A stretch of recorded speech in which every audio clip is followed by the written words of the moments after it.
ഇത് തിരുവനന്തപുരം നെയ്യാറ്റിൻകര സ്വദേശിയായ മിഷണറി പ്രവർത്തകനായ രാജേഷ്. കണ്ണുനീർ നിറഞ്ഞ ജീവിതാനുഭവങ്ങളുടെ ഭൂതകാലമായിരുന്നു രാജേഷിൻ്റേത്. ഒറ്റപ്പെടലിൻ്റെയും വിശപ്പിൻ്റെയും കറുത്ത കാലങ്ങളിൽ നിന്ന് ദൈവം വിടുവിച്ച കഥയാണ് സാക്ഷ്യകൂടാരത്തിൻ്റെ ഇന്നത്തെ അധ്യായം. ഞാനൊരു ക്രിസ്തീയ കുടുംബത്തിൽ ജനിക്കപ്പെട്ട വ്യക്തിയല്ല. എന്നാൽ അമ്മ പലപ്പോഴും പള്ളിയിലൊക്കെ പോകുമായിരുന്നു. എൻ്റെ ജനനം മുതൽ എൻ്റെ ജീവിതത്തിനകത്ത് ദുഃഖം നിറഞ്ഞ ഒരു കാലഘട്ടമായിരുന്നു കഴിഞ്ഞു പോയത്. എനിക്കൊരു 2-3 വയസ്സുള്ളപ്പോൾ തന്നെ എൻ്റെ അപ്പൻ ഈ ലോകം വിട്ട് മാറ്റപ്പെടുവാൻ ഇടയായി തീർന്നു. ഞാൻ അമ്മയുടെ വയറ്റിൽ ഉരുവാകുന്ന ആ സമയത്ത് അപ്പന് ക്യാൻസർ ബാധിക്കാൻ ഇടയായി തീർന്നു.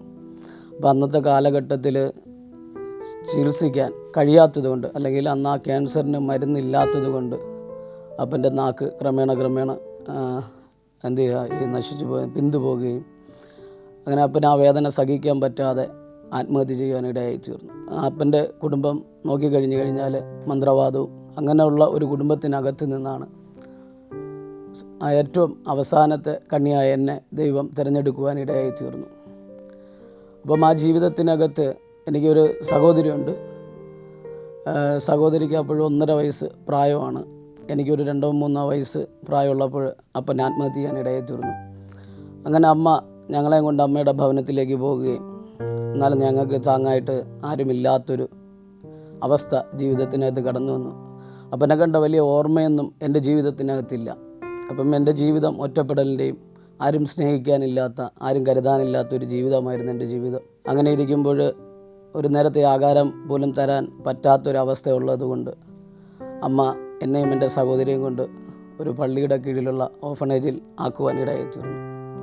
എന്നാൽ അവിടെ നിന്ന് 8ാം ക്ലാസ് വരെ പഠിക്കുകയും ആ സ്കൂൾ ജീവിതത്തിനകത്ത് എൻ്റെ ജീവിതത്തിനകത്ത് വലിയ മാറ്റമൊന്നും ഉണ്ടായില്ല. പക്ഷേ എനിക്ക് കർത്താവിനെ അറിയുവാൻ ഇടയായി തീർന്നു. ഒരു പള്ളിയുടെ കീഴിലുള്ള അനാഥാലയത്തിൽ നിന്ന് പഠിക്കുമ്പോൾ രാവിലെ 5 മണി തൊട്ട് 6 മണി വരെ ഒരു പ്രെയറുണ്ട്.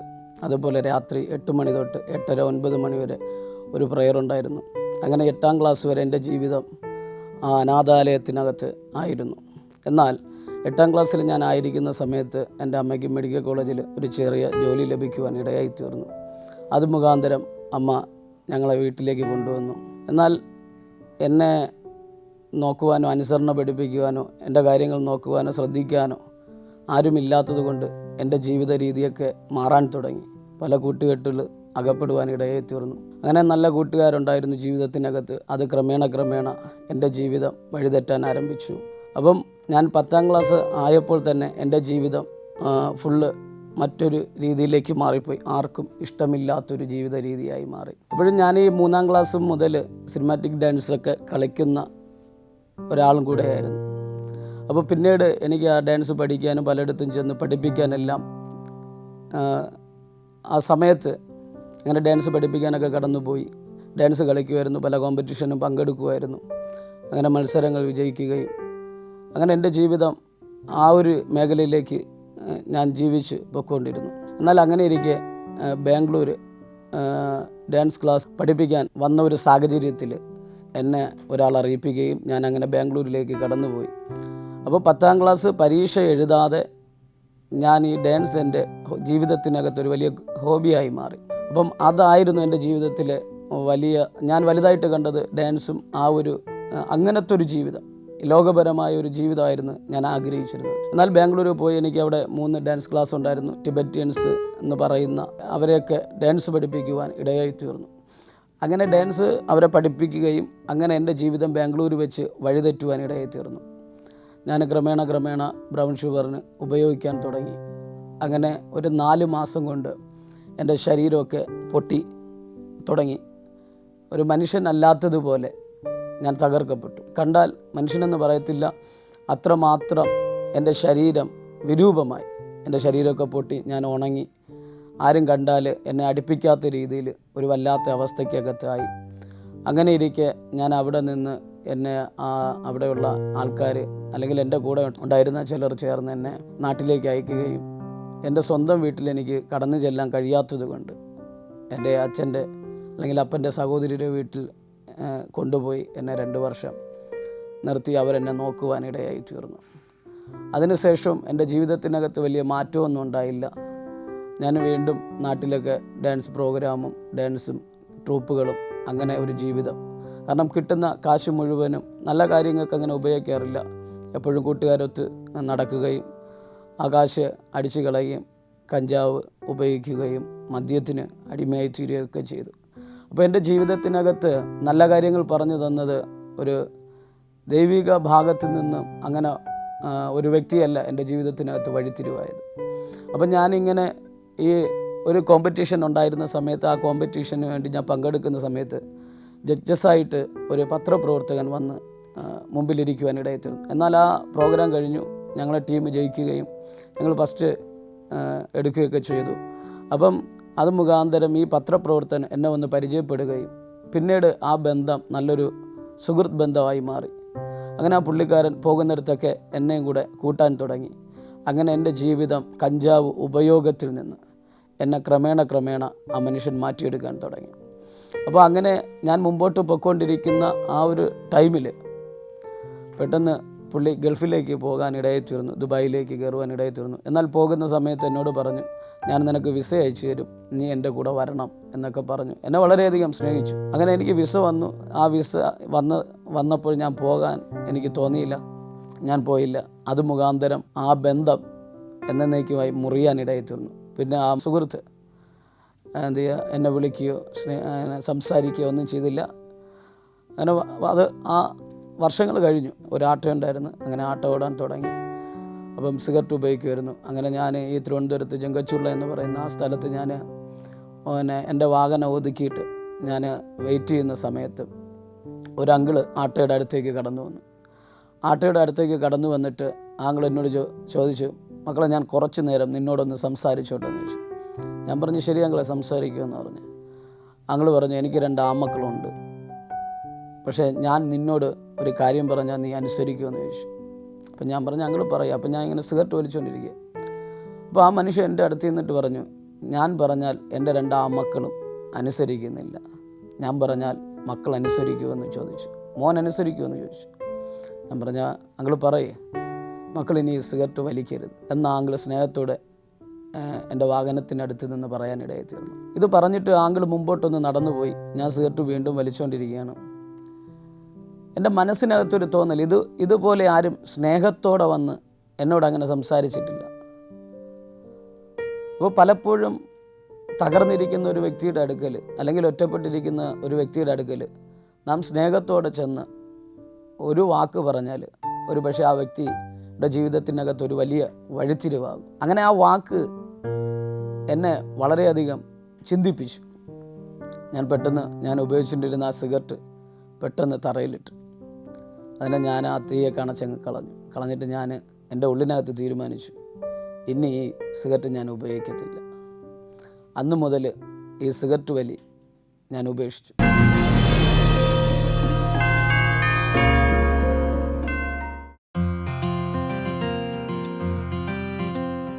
മയക്കുമരുന്നിൻ്റെ ഉപയോഗത്താൽ തകർന്നു പോയ യൗവനം.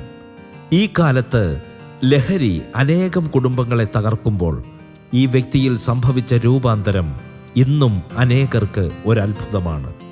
ക്രിസ്തീയ ഭവനാന്തരീക്ഷത്തിലാണ് ജനിച്ചതെങ്കിലും വഴിതെറ്റി അലഞ്ഞ ഒരു ജീവിത രീതിയായിരുന്നു രാജേഷിൻ്റെത്.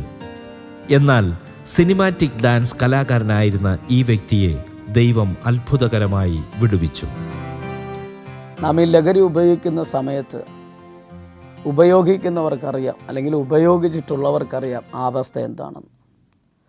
ഞാൻ ഈ ബ്രൗൺ ഷുഗർ ഉപയോഗിക്കുന്ന സമയത്ത് ഈ ഗ്ലൂക്കോസ് പൊടി പോലെ ഇരിക്കും. അപ്പം ഒരു നുള്ളെടുത്ത് എൻ്റെ നാക്കിൽ തേച്ചാൽ ഒരു 5 മിനിറ്റ് കഴിയുമ്പോൾ എൻ്റെ നാക്ക് മരവിക്കും. പിന്നെ എൻ്റെ മൈൻഡ് സെറ്റാകും. പിന്നെ ഈ ലോകത്ത് എന്താണ് നടക്കുന്നതെന്ന് ഞാൻ തിരിഞ്ഞ് ചിന്തിക്കാറില്ല. ഇത് ഉപയോഗിച്ച് കഴിഞ്ഞാൽ മണിക്കൂറോളം നാം എന്താണോ ചിന്തിക്കുന്നത് ആ ചിന്തയ്ക്കകത്തായിരിക്കാം നാം. ആ ചിന്തയ്ക്കകത്ത് നിന്ന് ഇത് ഉപയോഗിക്കുന്ന ഒരു വ്യക്തിയെ മാറ്റാൻ എളുപ്പമെന്ന് പറ്റത്തില്ല. അതുകൊണ്ട് ഈ ബ്രൗൺ ഷുഗറിൻ്റെ അല്ലെങ്കിൽ ഈ ലഹരി അല്ലെങ്കിൽ ഈ കഞ്ചാവ് എന്ന് പറയുന്നത് നമ്മൾ ഉപയോഗിച്ച് കഴിഞ്ഞാൽ എന്താണോ ചിന്തിക്കുന്നത് അതിനെപ്പറ്റി നാം ചിന്തിക്കത്തുള്ളൂ. ഇപ്പം ഒരു വ്യക്തിയെ അടിക്കണമെന്ന് പറഞ്ഞാൽ ആ വ്യക്തി ആ ആളെ അടിച്ചിരിക്കും. കാരണം അവൻ്റെ പൊക്കോ സൈസോ അല്ല അവൻ്റെ ലക്ഷ്യം.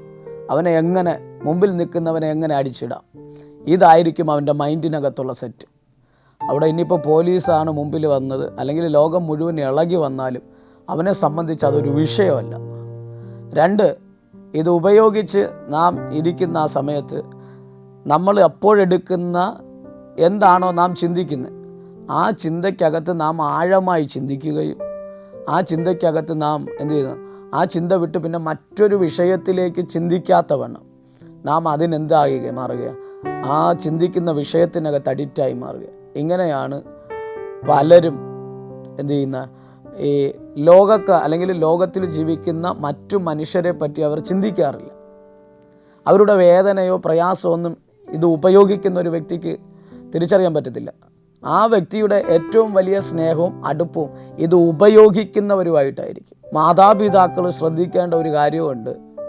കുഞ്ഞുങ്ങളെ നിങ്ങൾക്ക് എത്രത്തോളം സ്നേഹിക്കാൻ പറ്റുമോ അത്രത്തോളം നിങ്ങൾ നിങ്ങളെ മക്കളെ സ്നേഹിക്കുക. കാരണം ഈ ഒറ്റപ്പെടുന്നവരാണ് ഏറ്റവും കൂടുതൽ ഇതിനകത്ത് അഡിക്റ്റായി മാറുന്നത്. സ്നേഹം കിട്ടാതെ വരുമ്പോൾ പലപ്പോഴും അവരെ ആരും ചേർത്ത് പിടിക്കാൻ ആരും ഇല്ലാത്തത് കൊണ്ടാണ് അവരെ സ്നേഹിക്കുന്നവരെ അടുത്തേക്ക് അവർ കടന്നു ചെല്ലുന്നത്. അവരെ സ്നേഹിക്കുന്നത് ഒരു പക്ഷേ ലഹരി ഉപയോഗിക്കുന്നവരായിരിക്കാം. അവരെ കൂടെ ചേർക്കുമ്പോൾ ഈ 14 വയസ്സൊക്കെ ഉള്ള ഈ വ്യക്തി അവരുമായിട്ട് കൂട്ടുകെട്ടി അവരുമായിട്ട് അവരെ സ്നേഹിച്ച് അവരോട് പിന്നെ ആത്മാർത്ഥത പുലർത്തും.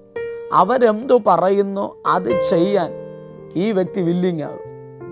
ഇനിയിപ്പോൾ ഒരുത്തനെ കൊല്ലണമെന്ന് പറഞ്ഞാലും അവൻ ഒരു മടിയുമില്ലാതെ അത് ചെയ്യും.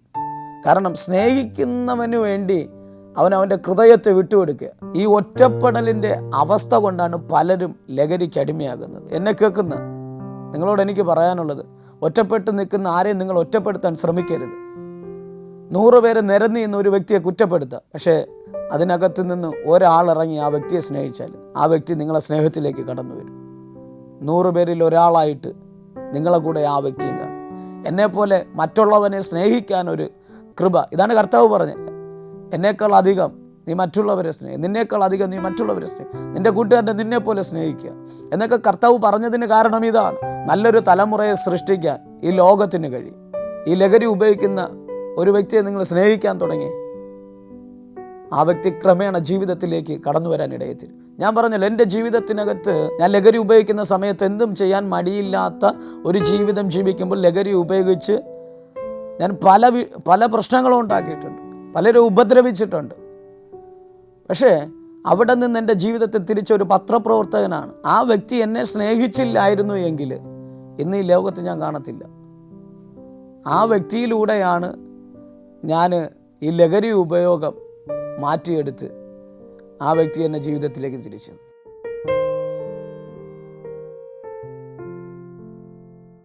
എൻ്റെ ജീവിതത്തിനകത്ത് ഈ വാഹനം ഓടുന്ന സമയത്തും ഈ ഡാൻസ് പ്രോഗ്രാം അല്ലെങ്കിൽ അത് പഠിപ്പിക്കുന്ന സമയത്തും കൂട്ടുകെട്ടുകളെല്ലാം ഉണ്ട്. അതിനൊന്നും ഒരു മാറ്റവും ഉണ്ടായില്ല. അത് നീണ്ട മദ്യപാനത്തിലേക്ക് പോയി. പിന്നീട് ഈ കഞ്ചാവോ ബ്രൗൺ ഷുഗറോ അതൊന്നും ഞാൻ ഉപയോഗിക്കത്തില്ല, മദ്യം ഉപയോഗിക്കുമായിരുന്നു. പിന്നെ സിഗരറ്റ് വലിയുമില്ല ജീവിതത്തിൽ. അങ്ങനെ ഈ മദ്യം മാത്രം ഞാൻ ഉപയോഗിച്ചുകൊണ്ടിരുന്നു. പല കൂട്ടുകെട്ടുകളും ക്രിമിനൽ ബാക്ക്ഗ്രൗണ്ട്, അതിനെക്കുറിച്ച് പറയാതെ തന്നെ നിങ്ങൾക്കറിയാം ആ ജീവിതം എന്തായിരിക്കുമെന്ന്. അപ്പോൾ പലപ്പോഴും പലരെയും ഉപദ്രവിക്കുവാനും കൂട്ടുകെട്ടി പല കുടുംബത്തിലും ചെന്ന് പലരെയും നശിപ്പിക്കുവാനും അല്ലെങ്കിൽ പല തലമുറകളെ ഉപദ്രവിക്കാനൊക്കെ ഇടയായി തീർന്നു. ഏറ്റവും അവസാനം എൻ്റെ ജീവിതത്തിനകത്ത് ഈ മദ്യപാനം ഉണ്ടായിരുന്നു. അങ്ങനെ ഇരിക്കെ ഞാൻ കുടുംബമാകാൻ ഇടയായി തീർന്നു. ഈ കുടുംബമാകുന്ന സമയത്ത് എൻ്റെ വൈഫ് നല്ല പ്രാർത്ഥിക്കുന്ന ഒരു വ്യക്തിയായിരുന്നു. അതിലുപരി എൻ്റെ അമ്മ നല്ല പോലെ പ്രാർത്ഥിക്കും. ഞാൻ ഈ രീതിയിലെല്ലാം നടന്നപ്പോഴും ഞാൻ കിടക്കുന്ന തൊട്ടടുത്ത റൂമിലിരുന്ന് അമ്മ നിലവിളിക്കും. അമ്മയ്ക്ക് അങ്ങനെ പ്രാർത്ഥിക്കാനൊന്നും അറിയത്തില്ലെങ്കിലും ദൈവത്തോട് വിളിച്ചു പറയും, കർത്താവേ, നീ അവൻ്റെ ജീവിതത്തിനകത്തൊരു മാറ്റം കൊടുക്കണേ. കാരണം അത്രമാത്രം ഞാൻ സ്വന്തം ദേശത്തിനകത്തും നെയ്യാറ്റിൻകര പട്ടണത്തിനകത്ത് വന്ന് നിങ്ങൾ എന്നെ ചോദിച്ചാൽ അന്ന് എൻ്റെ പ്രായത്തിലുള്ള പലർക്കും എന്നെ അറിയാം, എൻ്റെ പ്രായത്തിൽ മുതിർന്നവർക്കും എന്നെ അറിയാം. ആരും എന്നെ അറിഞ്ഞൂടാ എന്ന് പറയത്തില്ല. നെയ്യാറ്റിൻകര ടൗണിൽ വന്ന്, ഇരുമ്പിൽ ദേശത്തിൽ വന്ന് നെയ്യാറ്റിൻകര ടൗണിൽ പല ഭാഗത്തും എന്നെപ്പറ്റി ചോദിച്ചാൽ നിങ്ങൾക്കറിയാൻ പറ്റും. ഇന്ന് പലർക്കും ഞാനൊരു അത്ഭുതമായി മാറി. കാലങ്ങൾ കഴിഞ്ഞു പോയി. ഞാൻ എൻ്റെ ജീവിതത്തിനകത്ത് ഞാൻ ഇഷ്ടപ്പെട്ട ഒരു മകൾ എൻ്റെ ജീവിതത്തിനകത്ത് കടന്നു വന്നു. ഞാൻ മദ്യപിച്ചുകൊണ്ട് വന്ന് കിടക്കുന്ന സമയത്ത് എൻ്റെ മുമ്പിലിരുന്ന് കരഞ്ഞ് ദൈവത്തോട് പ്രാർത്ഥിക്കും. അടുത്ത റൂമിൽ എൻ്റെ അമ്മ നിലവിളിക്കും.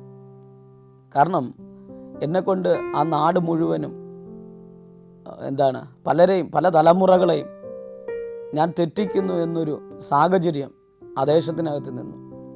അപ്പം പല മാതാപിതാക്കളും വന്ന് എൻ്റെ അമ്മയോട് പറയും, അവൻ കുടുംബമായിട്ടും ആരെയും ജീവിക്കാൻ പോലും അനുവദിക്കുന്നില്ല, ഞങ്ങളെ മക്കളെയൊക്കെ തെറ്റിക്കുന്നത് അവനാണ്, നീ ഒന്നിയിൽ അവനെ പറഞ്ഞ് മനസ്സിലാക്കണം, ഇല്ലെങ്കിൽ നീ വിഷം എന്തെങ്കിലും കൊടുത്ത് അവനെ കൊന്നുകളയണം, അവൻ മുഖാന്തരം ഈ ദേശത്തിനകത്ത് ഞങ്ങളെ മക്കൾ നശിച്ചുകൊണ്ടിരിക്കുക എന്ന് പല മാതാപിതാക്കളും എൻ്റെ അമ്മയോട് വന്ന് പറയുക.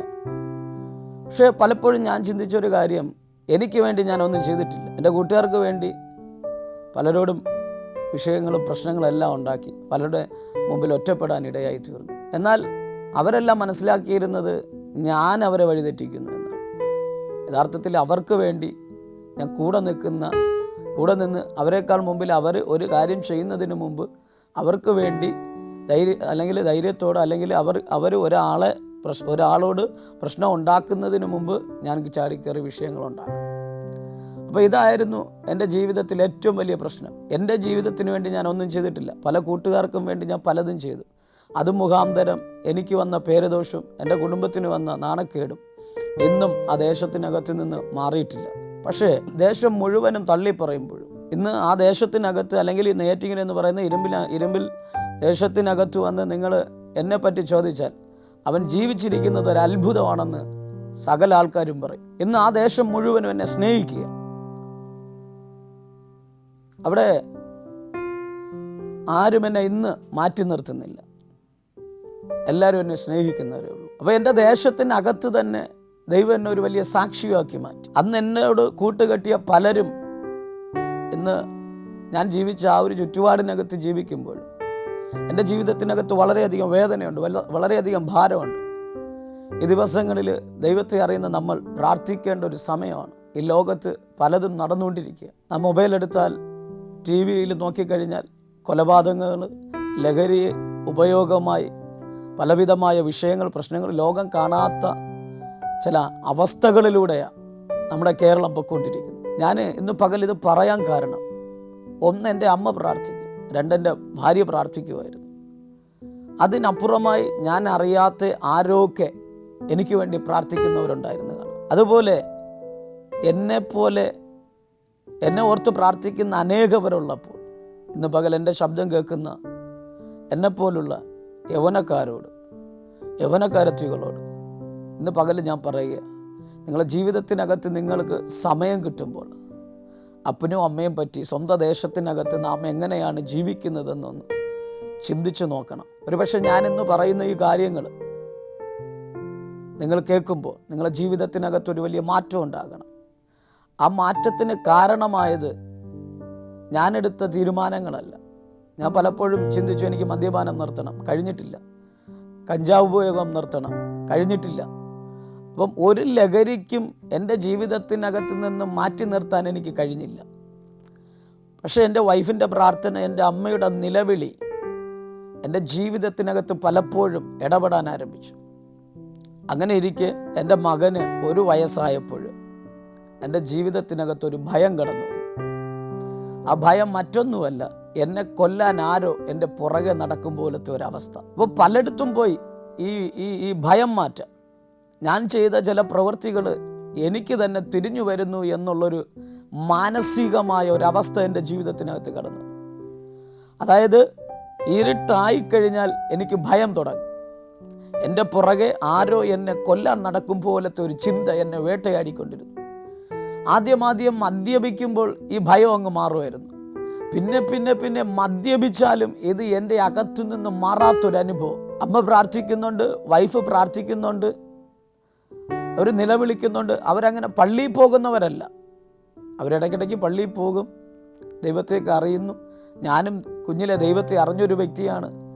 പക്ഷേ എനിക്ക് പക്വത വന്നപ്പോൾ ഞാൻ ദൈവത്തെ മറന്നുള്ളൊരു ജീവിതം എൻ്റെ അകത്ത് കടന്നു വന്നു. അങ്ങനെ ഈ ഭയം മാറ്റാൻ ഞാൻ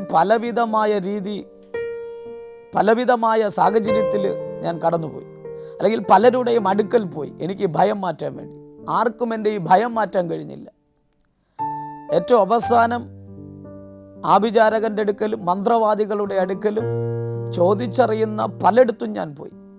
അങ്ങനെ ഒരു സ്ഥലത്ത് ഞാൻ ചോദിച്ചറിയാൻ ചെന്നപ്പോൾ അവരാദ്യം നൂലൊക്കെ ജപിച്ച് എൻ്റെ കരത്തിൽ കെട്ടുവാൻ ഇടയായി തീർന്നു.